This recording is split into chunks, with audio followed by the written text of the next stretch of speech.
नमस्कार, खबर उत्तराखंड में आपका स्वागत है। मैं हूं आरिश अजहर आपके साथ। रुक करेंगे इस वक्त की हेडलाइंस पर। शंकराचार्य के समर्थन में उत्तराखंड में विरोध तेज। यूपी प्रशासन पर अमानवीय व्यवहार का आरोप। 30 जनवरी को प्रदर्शन का ऐलान। चारधाम यात्रा 2026 की जोरों पर तैयारी। बद्रीनाथ धाम के कपाट 23 अप्रैल को खुले। उत्तराखंड में बर्फबारी से पर्यटन कारोबार को बड़ी राहत। वीकेंड और गणतंत्र दिवस की छुट्टियों में पर्यटन स्थल रहे गुलजार। और गढ़वाल में यूजीसी बिल 2026 को लेकर हेमवती नंदन बहुगुणा विश्वविद्यालय में छात्रों ने किया जबरदस्त तरीके से प्रदर्शन। ऋषिकेश में डीएम ने सब रजिस्ट्रार कार्यालय का किया निरीक्षण। करोड़ों के स्टैम्प चोरी की आशंका, जांच के निर्देश। उत्तराखंड में मौसम का अचानक बदला मिजाज। हाईवे और चौराहों पर दक्षता बेहद कम।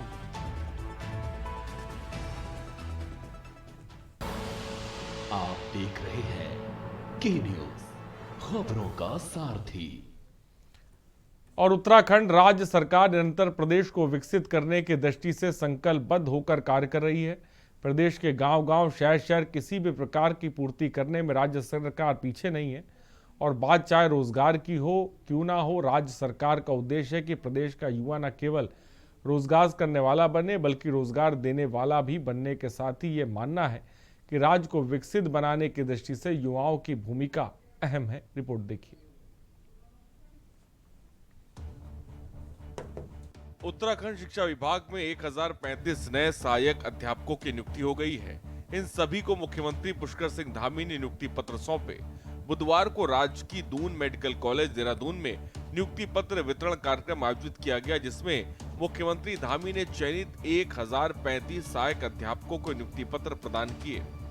शिक्षा मंत्री डॉक्टर धन सिंह रावत ने बताया कि पिछले 4.5 वर्षों में शिक्षा विभाग में 11,500 से अधिक नियुक्तियां की जा चुकी हैं। इसके साथ ही 3,500 से अधिक पदों पर भर्ती प्रक्रिया भी चल रही है। मंत्री ने कहा कि राज्य में शिक्षा में नवाचार पर विशेष ध्यान दिया जा रहा है ताकि बच्चों को बेहतर और गुणवत्तापूर्ण शिक्षा मिल सके।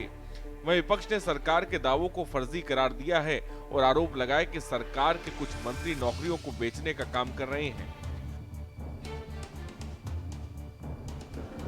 आज शिक्षा विभाग में सहायक अध्यापकों के लगभग 1100 से ज़्यादा जो सहायक अध्यापकों को आज नियुक्ति पत्र वितरण यहाँ पर हुए हैं। और इसके बाद ये संख्या हमारी 28,000 से ज़्यादा हो गई है।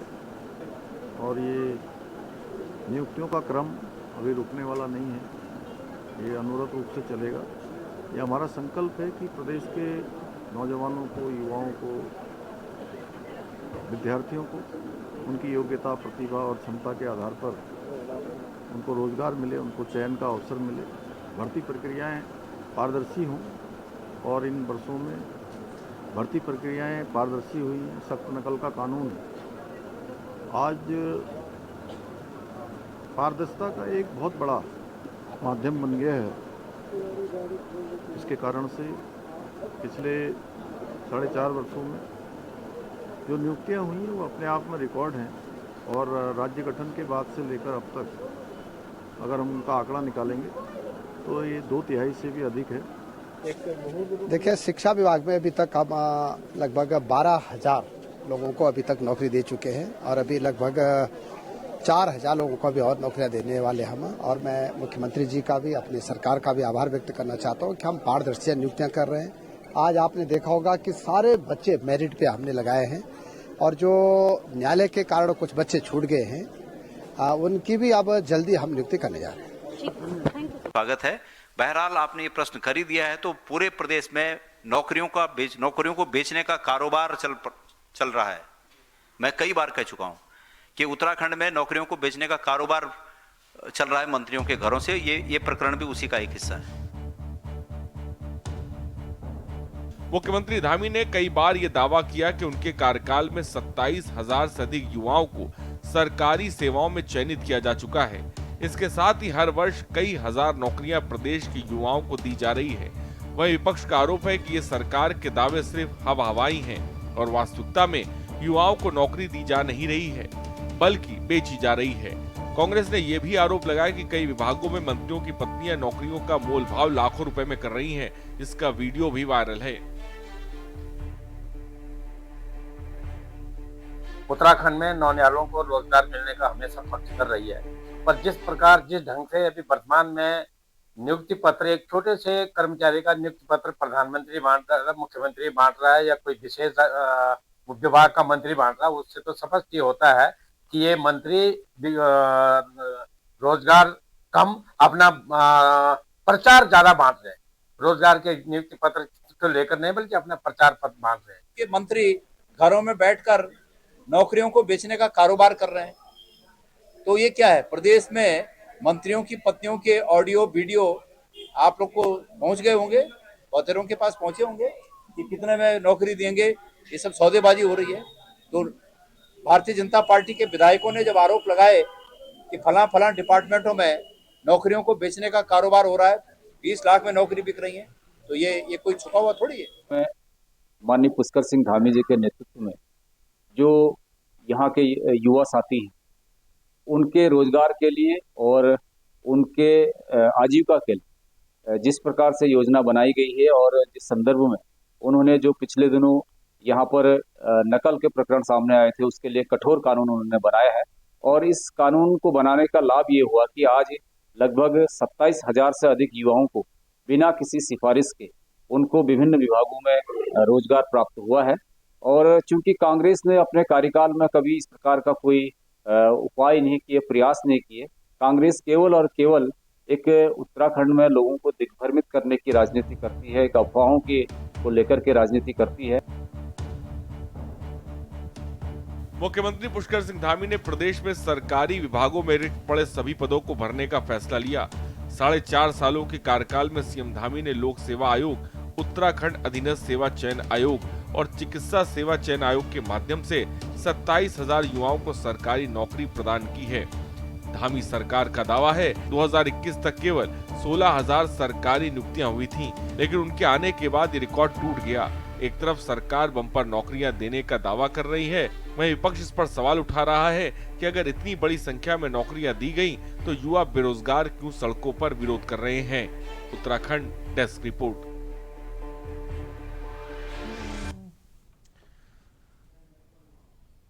और खबर नैनीताल से, जहां राज्य कर्मचारी संयुक्त परिषद उत्तराखंड की प्रांतीय कार्यकारिणी की बैठक में लिए गए निर्णय के मुताबिक डीएसबी परिसर गेट में प्रदर्शन हुआ। प्रदर्शनकारियों ने 8 सूत्री मांगों को लेकर धरना प्रदर्शन करते हुए सरकार के खिलाफ जमकर नारेबाजी की है।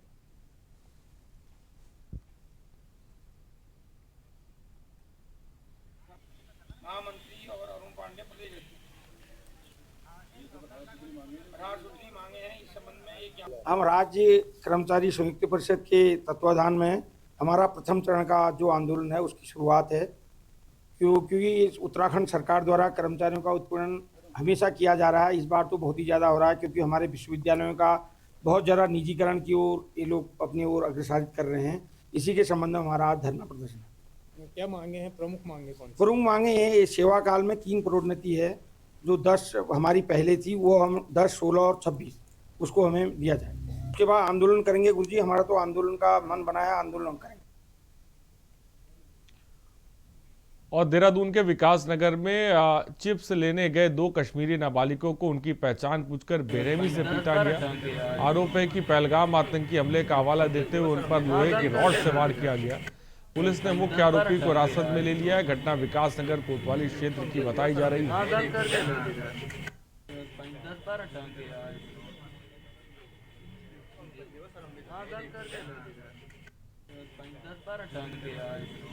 इसमें जो सूचना प्राप्त हुई थी कि 2 कश्मीरी युवक थे जो अपना फेरी लगाते हैं, जो पांडा साहिब में रहते हैं, यहाँ पर आकर फेरी का काम करते हैं। एक दुकानदार के साथ कोई बातचीत में जो है वहाँ गलतफहमी में मारपीट हो गई और उसमें एक दुकानदार के साथ एक अन्य व्यक्ति द्वारा उनको गंभीर चोट पहुँचाई गई और जो है दुकानदार को हिरासत में ले लिया, मुकदमा दर्ज कर लिया है। और अभी जो CT स्कैन और रिपोर्ट्स है वो नॉर्मल है। आगे जो भी धाराएँ पुलिस के वो मिलती हैं डॉक्टर के बयानों के आधार पर क्या रहा, उस पर आगे की कार्रवाई हम विधिक कार्रवाई कर रहे हैं। खबर विकासनगर से, जहां अपने घर से चचेरे भाई के साथ दवाई लेने निकली युवती का शव पड़ा पाए जाने की सूचना पर SSP अजय सिंह स्वयं मौके पर पहुंचे। उन्होंने मौका मुआयना करते हुए अधीनस्थों को तमाम साक्ष्य एकत्र करने के निर्देश देते हुए जल्दी से जल्दी आरोपियों को कानून के हवाले करने को कहा। पुलिस के मुताबिक लड़की का शव जहां उसके घर से महज 100 मीटर दूर पाड़ा गया, वहीं घर से साथ निकले उसके चचेरे भाई का भी कुछ पता नहीं चल सका है।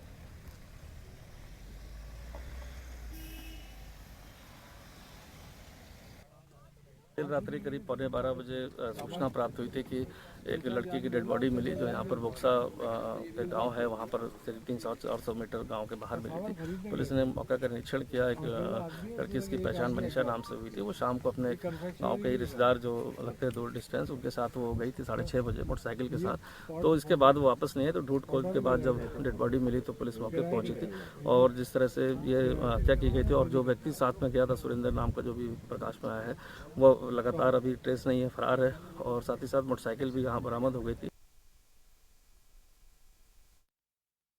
और अल्मोड़ा में संस्कृति विभाग द्वारा आयोजित 5 दिवसीय कुमाऊनी लोकगीत और संस्कार गीतों की लोक गायिका कार्यशाला का समापन नगर निगम मेयर अजय वर्मा की अध्यक्षता में संपन्न हुआ।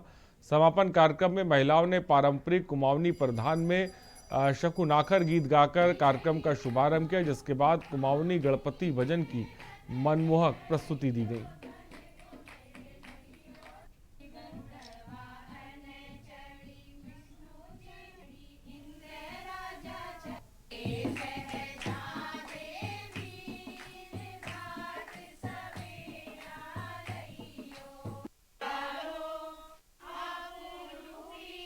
ये वास्तव में बहुत सुंदर है और ये बहुत अति आवश्यक भी है, क्योंकि जिस तरीके से खासकर हमारा जो पर्वतीय राज्य है और कुमाऊं अंचल जो है, वास्तव में यहाँ पर जो हमारी पुरानी परंपराएं हैं इतिहास काल से, जो बिल्कुल एक ईश्वरीय शक्ति के रूप में, जिसको हम लोग वास्तव में बहुत भावनात्मक तरीके से और समाज में एक सकारात्मक सोच के साथ इसकी हम हमेशा हर शुभ कार्यों में पहल करते हैं, इसका शुभारंभ करते हैं।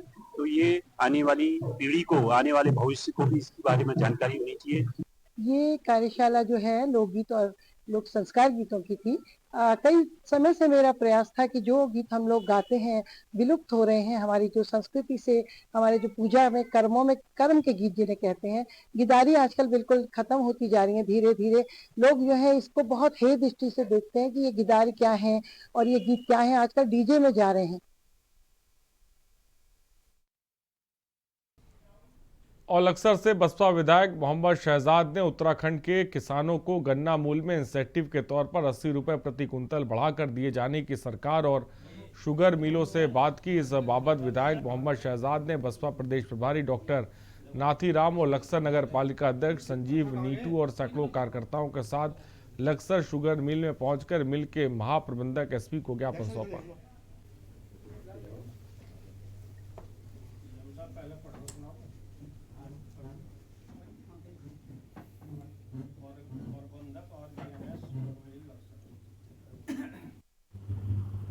मैं समझता हूँ कि अगर हम कहेंगे नहीं तो सरकार क्यों सुनेगी। हमने शुरुआत की है और मैं समझता हूँ किसान इस पर आंदोलन करेगा। इस बात को सरकार को और मिल को मानना ही पड़ेगा। आज किसान की हालत बहुत ही खराब है। जो गन्ने की रुकरी निकलनी चाहिए खेत में वो नहीं निकल रही है, केड़ नहीं निकल रही है और गन्ने में माल बहुत ज्यादा है इस बार। तो मिल का कोई नुकसान नहीं है भाई। प्रोत्साहन राशि इंसेंटिव मिल दे, सरकार दे, किसान को तो देना चाहिए, किसान की भरपाई होनी चाहिए। तो मैं समझता हूँ कि सरकार को करना चाहिए। गन्ना किसान बहुत परेशान है और इस समय किसान के साथ खड़ा होना हमारा सबका फर्ज है। और पहले भी बहुजन समाज पार्टी ने अपने शासनकाल में गन्ना किसानों का रेट बढ़ाकर एक रिकॉर्ड कायम किया था। अब भी हम सब लोग मिलकर के किसान के साथ खड़े हैं और प्रयास करेंगे कि सरकार उसमें जरूर इनकी बात को सुने। हमारे माननीय विधायक जी सदन में इस बात को उठाएंगे और हम किसान के साथ हमेशा खड़े रहेंगे। देखिए, जो आज ये इंसेंटिव को लेकर जो मुद्दा हमारे विधायक जी ने उठाया और उसमें हम सब लोग साथी हैं, मैं इस बात का समर्थन करता हूँ। और ये तो आप देख ही रहे हैं कि किसान कितनी मेहनत करता है, कितने कष्ट झेलने के बाद वो अपनी फसल को यहाँ तक लेके आता है। उसे जो मिलना चाहिए उसे मिल नहीं पाता। तो हम तो किसान की आवाज के लिए जो सरकार तक अपनी आवाज पहुंचाएंगे और सरकार को किसानों का ध्यान देना चाहिए। मैं यही बात कहना चाहूँगा। देखो विधायक जी ने मुझे वो दिया है अपना ज्ञापन, और मैंने बहुत गौर से सुना है, और ज्ञापन को मैं जो है ना अपने माध्यम से सरकार को भेजूंगा, जिससे कुछ किसानों को राहत मिल जाए प्रोत्साहन के रूप में। मैं तो देखो ये जो इंसेंटिव या दूसरा जो रेट वाला, ये सरकार के लेवल की बात है, ये मिल स्तर पर हो ही नहीं सकता। और खबर देहरादून से, जहां मुख्यमंत्री पुष्कर सिंह धामी के प्लास्टिक मुक्त उत्तराखंड के संकल्प को धरातल पर मजबूती देने के लिए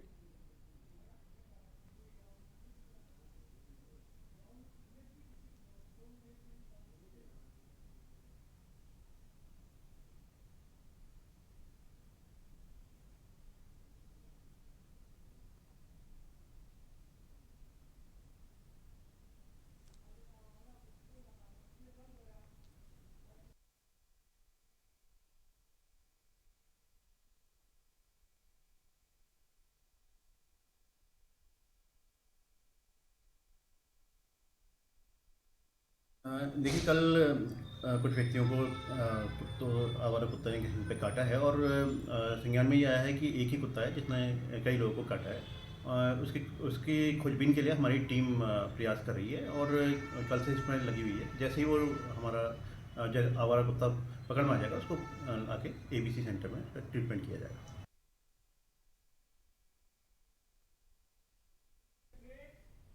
रुकते हैं एक ब्रेक के लिए, जल्द हाजिर होंगे। ब्रेक के बाद आपका स्वागत है। खबर कालाडूंगी से, जहां तहसील मुख्यालय पर पूर्व भाजपा नेता सनातन जागृति ट्रस्ट के अध्यक्ष विपिन पांडे के नेतृत्व में सैकड़ों युवाओं ने UGC के नए कानून का विरोध जताते हुए श्री हनुमान चालीसे का पाठ किया।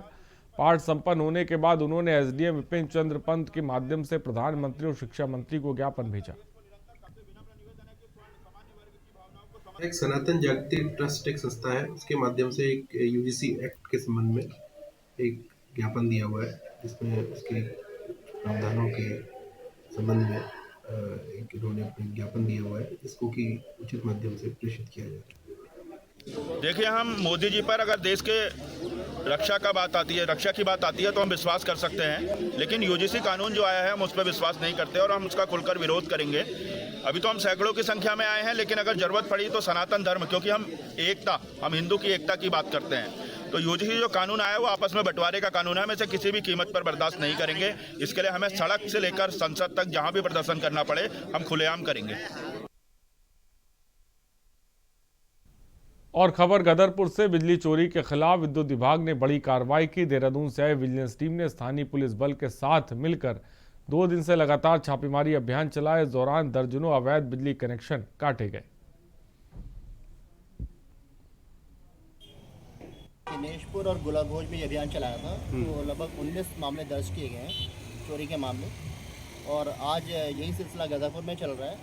और अभी तो चेकिंग चली रही है, और लगभग 20-25 केस हमने पकड़ भी लिए हैं, 25 के अराउंड, और अभी भी कार्रवाई आगे जारी है। जैसे भी पूरी कार्रवाई हो जाएगी आपको अवगत कराया जाएगा। ठीक है सर, धन्यवाद। और खबर देहरादून से, जहां मुख्यमंत्री पुष्कर सिंह धामी के प्लास्टिक मुक्त उत्तराखंड के संकल्प को धरातल पर मजबूती देने के लिए नगर निगम द्वारा ऑटोमेटिक प्लास्टिक बॉटल क्रशर मशीनें संचालित कराई जाएंगी। नगर निगम ट्रायल आधार पर शहर के 50 स्थानों पर यह मशीन लगवाएगी, जिसमें प्रमुख पर्यटक स्थल, शैक्षणिक संस्थानों, सरकारी भवनों और रेलवे बस स्टेशन सहित सभी प्रमुख चौराहों को शामिल किया गया है।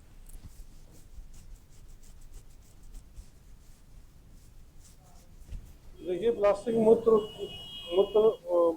जो प्लास्टिक है, प्लास्टिक पूरा मुक्त हो उत्तराखंड, उसके दिशा में एक बेहतर प्रयास है। और बोतल क्रशिंग मशीन के द्वारा निश्चित तौर पर सिंगल यूज प्लास्टिक जो है उससे हम पूरे देहरादून को मुक्त कराएंगे। नगर निगम के द्वारा पूर्व में भी प्लास्टिक बैंक्स के माध्यम से सिंगल यूज प्लास्टिक के कलेक्शन पर जोर दिया गया है, और वर्तमान में उसका एफिशिएंट डिस्पोजल कैसे हो सके उसी क्रम में ये बॉटल क्रशर मशीन लगाई गई है। जो यूज्ड बॉटल्स होती हैं उनको फाइन पैलेट्स में इस मशीन के द्वारा कन्वर्ट किया जाएगा, जिनका साइज 0.5 mm से भी कम बताया जा रहा है, और इनको इजीली सर्कुलर इकोनॉमी के मॉडल के तर्ज पर फर्नीचर मेकिंग, रोड मेकिंग इत्यादि कार्यों में उपयोग किया जा सकेगा।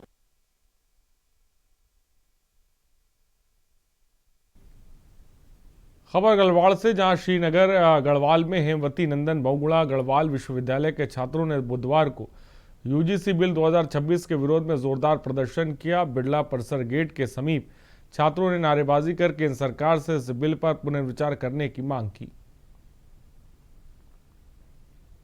ये चाहते हैं कि जो छात्र है उसको छात्र रहना दिया जाए, उसको जातिगत आधार पे ना बांटा जाए। जब वो यूनिवर्सिटी के अंदर या कॉलेजेस के अंदर जब वो प्रवेश करे तो वो एक स्टूडेंट के रूप में आए। लेकिन हम लोग ये चाहते हैं कि वो उसको बांटा ना जाए। इसमें क्या है कि किसी भी सारे तो उसमें एक साइड कर दिया जाए, और जो आज के समय में जो माइनॉरिटी है, जो जनरल कास्ट का बच्चा है, वो माइनॉरिटी में जो यूनिवर्सिटी में है, क्या वो किसी मेजोरिटी का शोषण कर सकता है? हम इसका पूरी तरीके से विरोध नहीं कर रहे। हम चाह रहे इस पर एक बार दोबारा से बैठक बैठाई जाए, इस पर दोबारा से निर्णय लिया जाए, क्योंकि ये एक साफ साफ दिख रहा है ये जातिवाद करना चाह रहे हैं। और जो कि ऐसा है कि अगर इसको लागू भी करते हैं, या तो फिर इस पर एक बार कार्रवाई करी जाए, उसके बाद अरेस्टिंग करी जाए। तो हमारा इसका पूरा विरोध नहीं है, इस पर एक बार दोबारा बैठक होनी चाहिए, निर्णय दोबारा लेने चाहिए इस पर। औलवानी तहसील क्षेत्र के अंतर्गत निवास प्रमाण पत्र की जांच में अब तक उप जिलाधिकारी द्वारा 115 स्थायी निवास प्रमाण पत्र फर्जी पाए गए, जिनको निरस्त किया जा चुका। और उप जिलाधिकारी राहुल शाह ने बताया कि तहसील क्षेत्र के अंतर्गत पिछले 5 सालों में बनाए गए प्रमाण पत्र की जांच गंभीरता से की जा रही है। हमारे 115 से अधिक प्रमाण पत्र टोटल निरस्त हो चुके हैं। अभी हाल फिलहाल में हमारे द्वारा कई प्रमाण पत्रों की जाँच की गई, जिसमें करीबन 25 से अधिक ऐसे प्रमाण पत्र पाए गए हैं, जिसमें कि जो शासन के अनुसार जिनकी वो पात्रता होनी चाहिए, पात्रता नहीं पाई गई। कई अभिलेख जो उसमें अनिवार्य होते हैं वो नहीं पाए गए, जिसका आधार पर निरस्त किया जाए। खबर उत्तराखंड में इतना ही। बने रहिए हमारे साथ और आगे देखिए मंथन। नमस्कार।